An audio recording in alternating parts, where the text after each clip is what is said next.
tere tulemast hingega tehtud üritusele, mille eesmärgiks on teavitada, ennetada ning viia massidesse suur sõnum, mis võib päästa elusid. Tere tulemast kampaaniaüritusele Eivon rinnavähi vastu. Anneli Loorits, mida Eivon siis täpsemalt on teinud selle jaoks, et ennetada rinnavähi levikut? No kõige suurem asi on ikka just see teavitustöö. Et inimesed ise pööraksid oma tervisele tähelepanu, et nad käiksid kontrollis, et nad oskaksid selliseid asju tähele panna. Aga kui rääkida nüüd konkreetselt suurematest asjadest, siis Eestis näiteks oleme toetanud mammograafiabussi ostu, rääkimata mitmetest infokampaaniatest, rinnavähi vastase infofilmi tootmise toetamisest ja nii edasi. Miks te otsustasite olla Eivoni heategevusürituse patroon? Mulle tehti ettepanek, et ma oleksin see patroon ja see tundus mulle hea mõte, kuivõrd ma niikuinii olin kutsutud siia esinema kontserdile.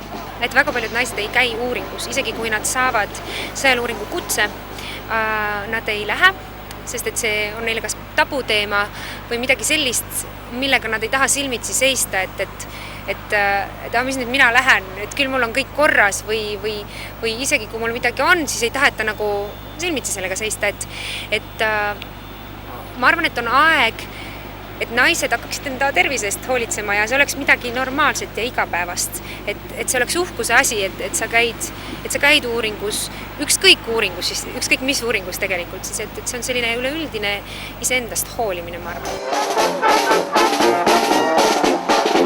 2004. aastal, kui ma avastasin rinnast tükki ja läksin arsti juurde, sain teada, et see tükk on rinnavähk.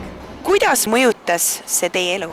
Eks ta alguses mõjutas ikka päris palju, kuna kõik see operatsioon, ravi tuli läbi teha, et see mõjutas päris palju. Aga elurõõmu ta minult ära võtnud ei ole, et see on alles jäänud ja ma arvan, et see ongi kõige rohkem aidanud mind selle rinnavähi võitluse juures. Mida teie sooviks öelda teistele Eesti naistele seoses antud teemaga? Ma arvan, et kõige tähtsam see, et tuleb ikkagi regulaarselt kontrollis käia ja enda keha eest hoolitseda. Ja tuleb olla positiivne, et ei tohi seda sära silmadest ja optimismi ei tohi ära kaotada, isegi kui see sind nagu väga lähedal puudutab. Et see aitab nagu sellest kergemini üle saada.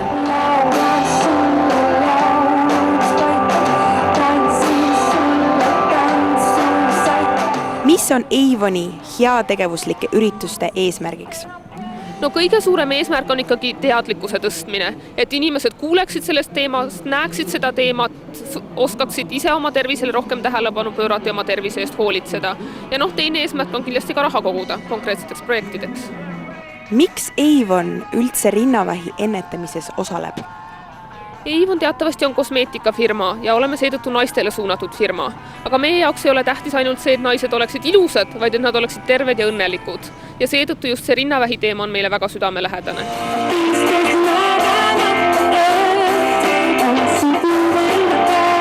Mida te omalt poolt Eesti naistele südamele panete? Ikka see sama, et hoolige iseendast, et tervis on kõige olulisem asi, et kui sa hoolid iseendast, enda kehast, siis sa oled õnnelik inimene, et võib-olla see ongi kõige tähtsam. Ja nüüd suure kisa ja käraga 3-4 läks ja suundub kultuuripalee poole meil see